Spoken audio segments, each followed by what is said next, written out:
भारतवर्ष में एक प्रतापी और दानी राजा राज्य करता था। वह नित्य गरीबों और ब्राह्मणों की सहायता करता था। यह बात उसकी रानी को अच्छी नहीं लगती थी। वह न ही गरीबों को दान देती, न ही भगवान का पूजन करती थी और राजा को भी दान देने से मना किया करती थी। एक दिन राजा शिकार खेलने वन को गए हुए थे, तो रानी महल में अकेली थी। उसी समय बृहस्पतिदेव साधु वेश में राजा के महल में भिक्षा के लिए गए और भिक्षा मांगी। रानी ने भिक्षा देने से इनकार किया और कहा, हे साधु महाराज, मैं तो दान पुण्य से तंग आ गई हूँ। मेरा पति सारा धन लुटाते रहते हैं। मेरी इच्छा है कि हमारा धन नष्ट हो जाए, फिर न रहेगा बांस, न बजेगी बांसुरी। साधु ने कहा, देवी तुम तो बड़ी विचित्र हो। धन संतान तो सभी चाहते हैं, पुत्र और लक्ष्मी तो पापी के घर भी होने चाहिए। यदि तुम्हारे पास अधिक धन है तो भूखों को भोजन दो, प्यासों के लिए प्याऊ बनवाओ, मुसाफिरों के लिए धर्मशालाएं खुलवाओ। जो निर्धन अपनी कुंवारी कन्याओं का विवाह नहीं कर सकते उनका विवाह करा दो। ऐसे और कई काम हैं जिनके करने से तुम्हारा यश लोक परलोक में फैलेगा। परंतु रानी पर उपदेश का कोई प्रभाव न पड़ा। वह बोली, महाराज आप मुझे कुछ न समझाएं। मैं ऐसा धन नहीं चाहती जो हर जगह बांटती फिरूं। साधु ने उत्तर दिया, यदि तुम्हारी ऐसी इच्छा है तो तथास्तु। तुम ऐसा करना कि बृहस्पतिवार को घर लीपकर पीली मिट्टी से अपना सिर धोकर स्नान करना, भट्टी चढ़ाकर कपड़े धोना। ऐसा करने से आपका सारा धन नष्ट हो जाएगा। इतना कहकर वह साधु महाराज वहां से आलोप हो गए। साधु के अनुसार कई बातों को पूरा करते हुए रानी को केवल 3 बृहस्पतिवार ही बीते थे कि उसकी समस्त धन संपत्ति नष्ट हो गई। भोजन के लिए राजा का परिवार तरसने लगा। तब एक दिन राजा ने रानी से बोला कि हे रानी, तुम यहीं रहो, मैं दूसरे देश को जाता हूँ। क्योंकि यहाँ पर सभी लोग मुझे जानते हैं, इसलिए मैं कोई छोटा कार्य नहीं कर सकता। ऐसा कहकर राजा परदेश चला गया। वहाँ वह जंगल से लकड़ी काट कर लाता और शहर में बेचता। इस तरह वह अपना जीवन व्यतीत करने लगा। इधर राजा के परदेश जाते ही रानी और दासी दुखी रहने लगी। एक बार जब रानी और दासी को 7 दिन तक बिना भोजन के रहना पड़ा, तो रानी ने अपनी दासी से कहा, हे दासी, पास ही के नगर में मेरी बहन रहती है, वह बड़ी धनवान है। तू उसके पास जा और कुछ ले आ, ताकि थोड़ी बहुत गुजर बसर हो जाए। दासी रानी की बहन के पास गई। उस दिन गुरुवार था और रानी की बहन उस समय बृहस्पतिवार व्रत की कथा सुन रही थी।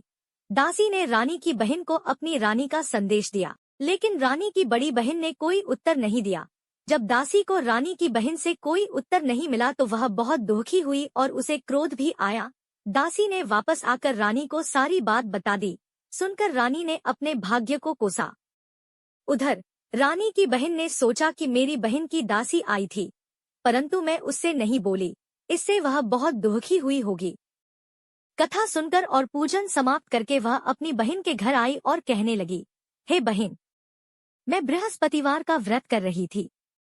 तुम्हारी दासी मेरे घर आई थी, परंतु जब तक कथा होती है तब तक न तो उठते हैं और न ही बोलते हैं, इसलिए मैं नहीं बोली। कहो दासी क्यों गई थी? रानी बोली, बहन तुमसे क्या छिपाऊं, हमारे घर में खाने तक को अनाज नहीं था। ऐसा कहते कहते रानी की आंखें भर आई। उसने दासी समेत पिछले 7 दिनों से भूखे रहने तक की बात अपनी बहन को विस्तार पूर्वक सुना दी। रानी की बहन बोली, देखो बहन, भगवान बृहस्पतिदेव सबकी मनोकामना को पूर्ण करते हैं। देखो, शायद तुम्हारे घर में अनाज रखा हो। पहले तो रानी को विश्वास नहीं हुआ, पर बहन के आग्रह करने पर उसने अपनी दासी को अंदर भेजा तो उसे सचमुच अनाज से भरा एक घड़ा मिल गया। यह देखकर दासी को बड़ी हैरानी हुई। दासी रानी से कहने लगी, हे रानी, जब हमको भोजन नहीं मिलता तो हम व्रत ही तो करते हैं, इसलिए क्यों न इनसे व्रत और कथा की विधि पूछ ली जाए, ताकि हम भी व्रत कर सकें। तब रानी ने अपनी बहन से बृहस्पतिवार व्रत के बारे में पूछा। उसकी बहन ने बताया, बृहस्पतिवार के व्रत में चने की दाल और मुनक्का से विष्णु भगवान का केले की जड़ में पूजन करें तथा दीपक जलाएं, व्रत कथा सुने और पीला भोजन ही करें। इससे बृहस्पतिदेव प्रसन्न होते हैं। व्रत और पूजन विधि बताकर रानी की बहन अपने घर को लौट गई। 7 दिन के बाद जब गुरुवार आया तो रानी और दासी ने व्रत रखा। घुड़साल में जाकर चना और गुड़ लेकर आईं। फिर उससे केले की जड़ तथा विष्णु भगवान का पूजन किया। अब पीला भोजन कहाँ से आए, इस बात को लेकर दोनों बहुत दुखी थे। चूंकि उन्होंने व्रत रखा था, इसलिए बृहस्पतिदेव उनसे प्रसन्न थे।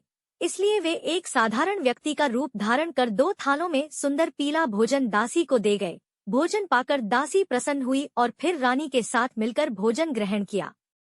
उसके बाद वे सभी गुरुवार को व्रत और पूजन करने लगी। दोस्तों, अगर आप हमारे चैनल पर नए हैं तो हमारे चैनल को सब्सक्राइब कीजिए, वीडियो को लाइक कीजिए और बेल आइकन को ऑल पे सेट करें ताकि ऐसी अच्छी अच्छी कथाएं आप तक जल्द से जल्द पहुंचे।